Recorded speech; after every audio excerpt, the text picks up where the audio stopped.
Hello there, friends. Today I've come out to the beautiful St. Lawrence Cemetery.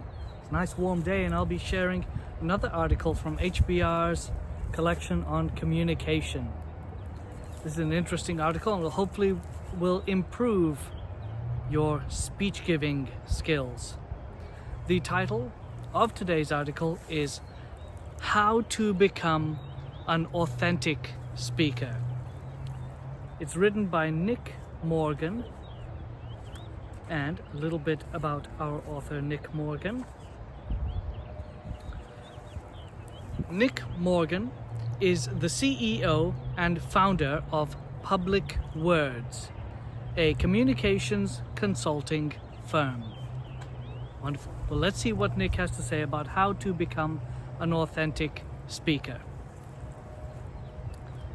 At a company-wide sales meeting, Carol, Vice President of Sales, strides energetically to the podium, pauses for a few seconds to look at the audience, then tells a story from her days as a field rep. She deftly segues from her anecdote to a positive assessment of the company's sales outlook for the year, supplementing her speech with colorful slides showing strong growth and exciting new products in the pipeline. While describing these products, she accents her words with animated gestures. Having rehearsed carefully in front of a small audience of trusted colleagues, all of whom liked her message and her energy, she now confidently delivers the closer. Walking to the edge of the stage, she scans the room and challenges her listeners to commit to a stretch sales goal that will put many of them in the annual winner's circle. But Carol senses that something is amiss. The audience isn't exhibiting the kind of enthusiasm needed to get the year off to a great start. She begins to panic. What's happening? Is there anything she can do to salvage the situation? We all know a Carol. You may be one yourself. We've all heard speeches like hers. Presentations in which the speaker is apparently doing all the right things, yet something we can't quite identify is wrong. If asked about these speeches, we might describe them as calculated, insincere, not real, or phoned in. We probably wouldn't be able to say exactly why the performance wasn't compelling. The speaker just didn't seem authentic. In today's difficult economy, and especially in the aftermath of numerous scandals involving individual executives, employees, and shareholders, we're more skeptical than ever. Authenticity, including the ability to communicate authentically with others, has become an important leadership attribute. When leaders have it, they can inspire their followers to make extraordinary efforts on behalf of their organizations. When they don't, cynicism prevails, and few employees do more than the minimum necessary to get by. In my 22 years of working as a communications coach, I have seen again and again how hard it is for managers to come across in public as authentic, even when they passionately believe their message. Why is this kind of communication so difficult? Why can't people just stand up, tell the truth? What science teaches us? The answer lies in recent research into the ways our brains perceive and process communication. We all know by now the power of non-verbal communication, what I call the second conversation. If your spoken message and your body language are mismatched, audiences will respond to the non-verbal message every time. Gestures speak louder than words. And that means you can't just stand up and tell the truth. You'll often hear someone say in advance of a speech, "I don't want to look over-rehearsed, so I'm going to wing it." But during the presentation, his body language will undermine his credibility. Because he's in a stressful situation with no preparation, he'll appear off kilter. Whatever the message of his words, he'll seem to be learning as he goes, not likely to engender confidence in a leader.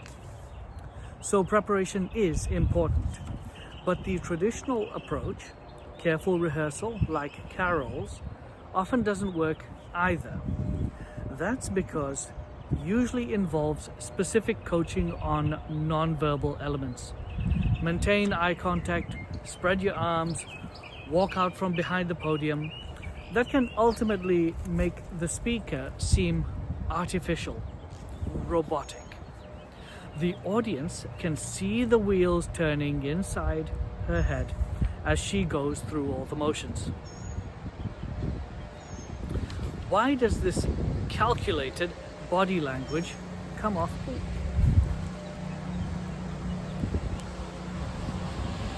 The Spanish moss is attacking me. There we go. All right.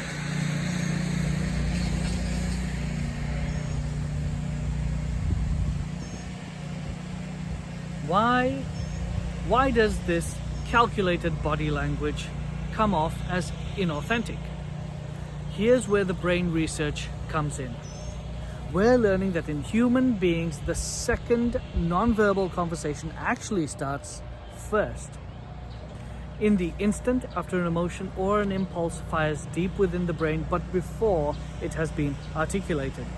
Indeed, research shows that people's natural and unstudied gestures are often indicators of what they think they will say next. Hopefully the noise in the back is not too great and you can still hear me. I'll just continue. You might say that words are after the fact explanations of why we just gestured as we did. Think of something as simple as a hug. The impulse to embrace someone begins before the thought of wanting to embrace them has been expressed aloud. You know, nobody says "Happy birthday, Jane," and then go out for the hug. You'll always raise your arms and start walking before saying "Happy birthday," for example.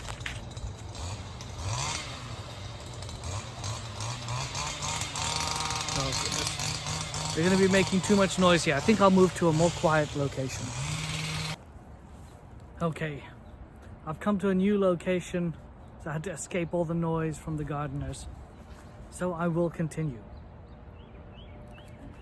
You might say that words are after the fact explanations of why we just gestured the way we did.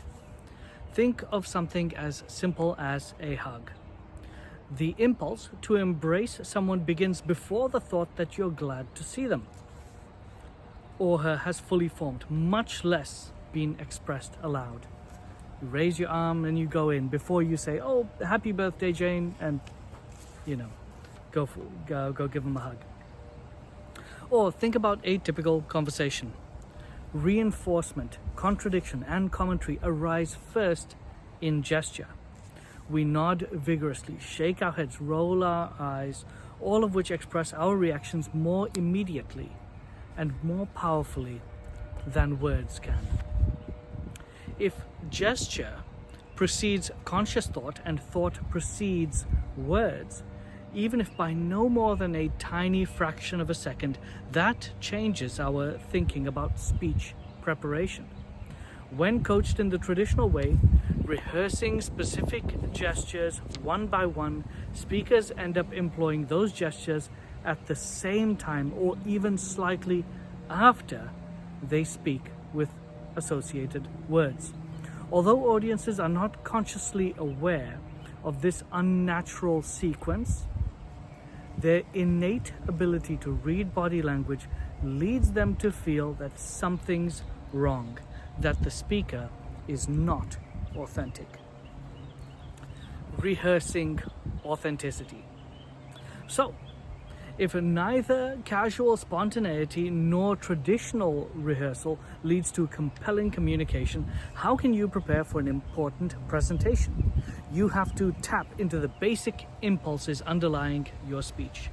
These should include 4 powerful aims: to be open, to connect, to be passionate, and to listen. Each of these aims informs nearly all successful presentations.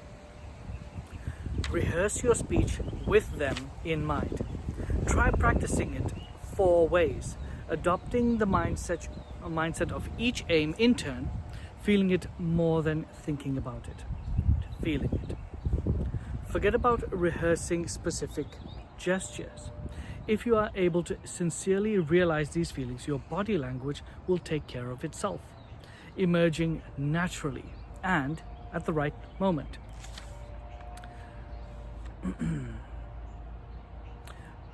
The approach described here may also, interestingly, the approach here might also may lead you to refine some of your verbal message to make it more aligned with the non-verbal message that you are now building into your speech.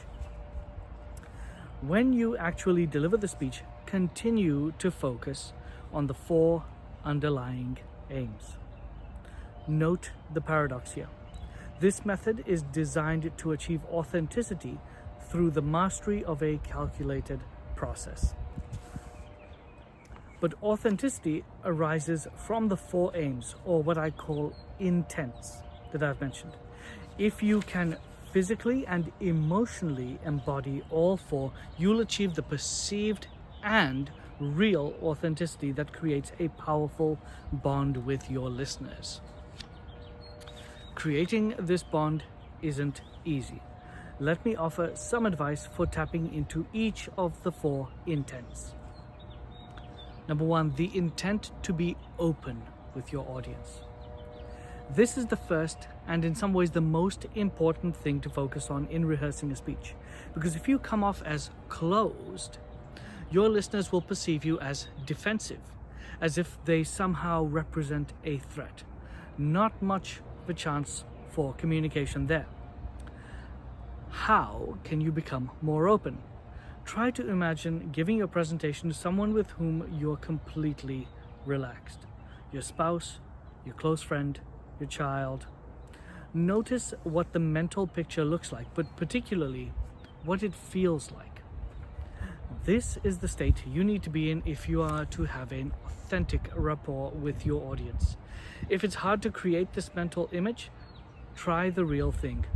Find a patient friend and push yourself to be more open with them. Notice what the scene looked like again. How do you feel? Don't over-intellectualize. This is a bit like practicing a golf swing or a tennis swing.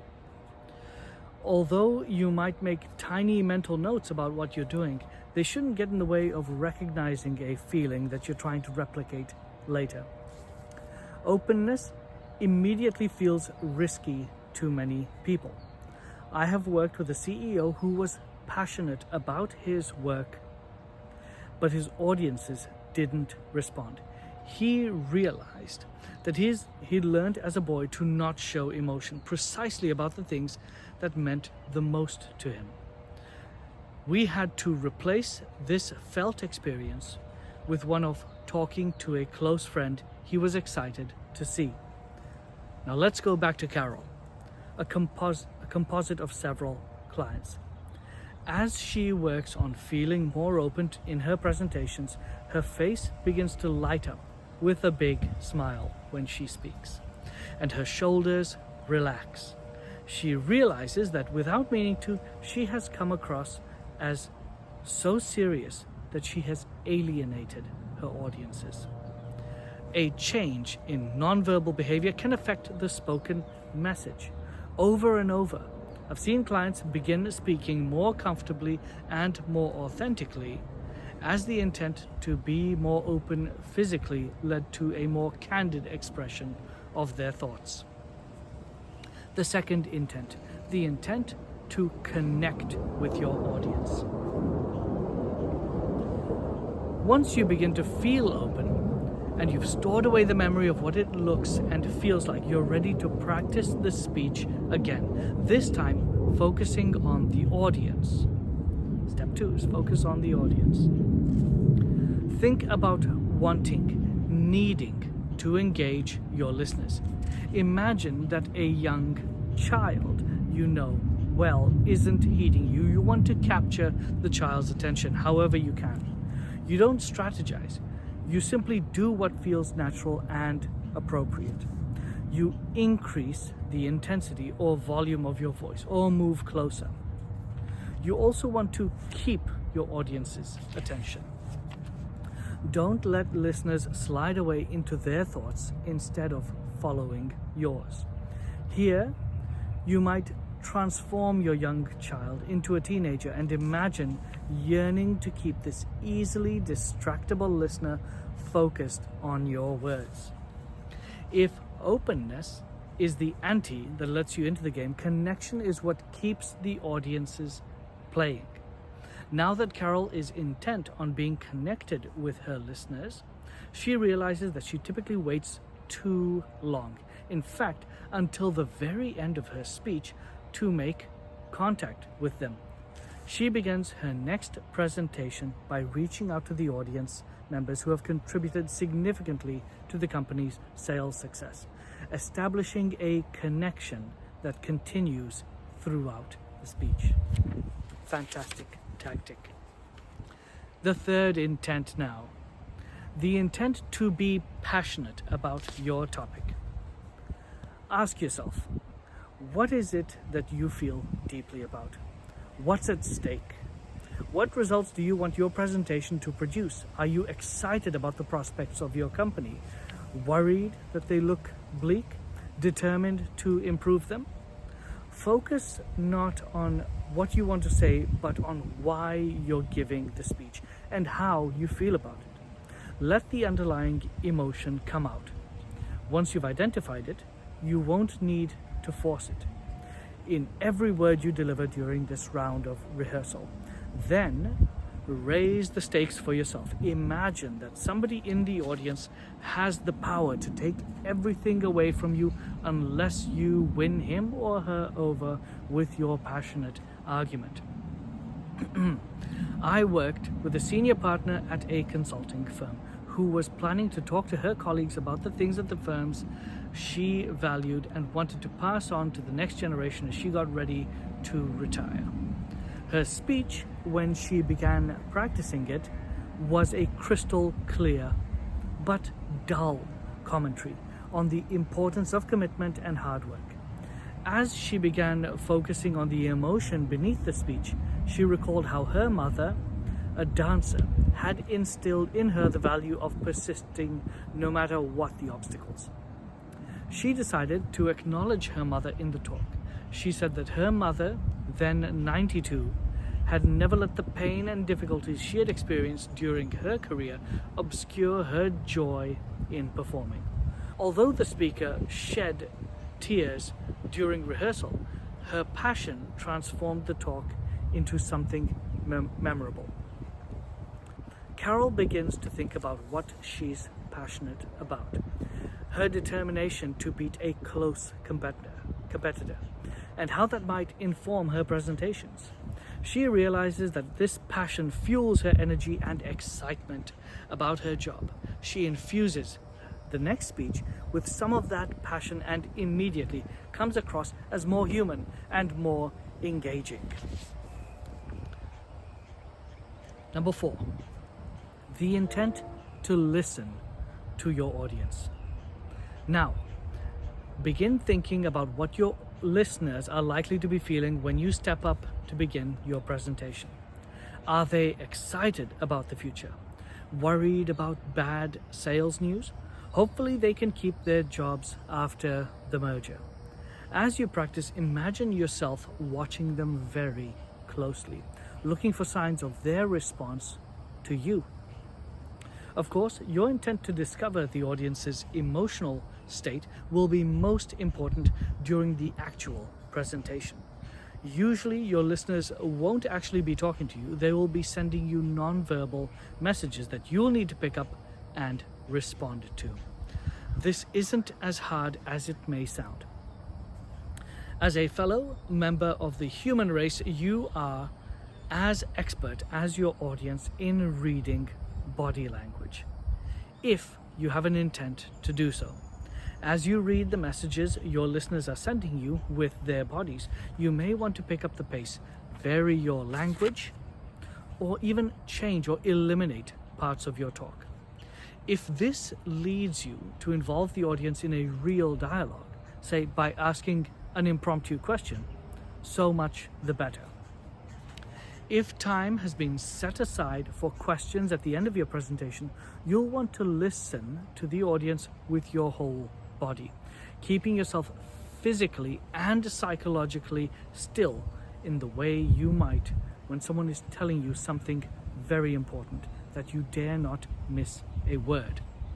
Without thinking about it, you'll find yourself leaning forward and nodding your head, gestures that would appear unnatural if you were doing them because you had been told to do so.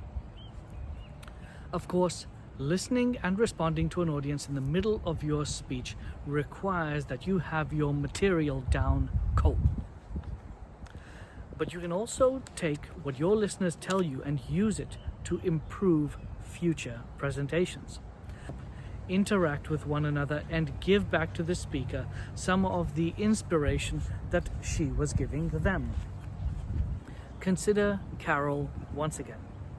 Because of her intent to pick up on her listeners' emotions, Carol begins to realize over the course of several speeches that she's been wrongly assuming that her salespeople share her sense of urgency about their major competitor.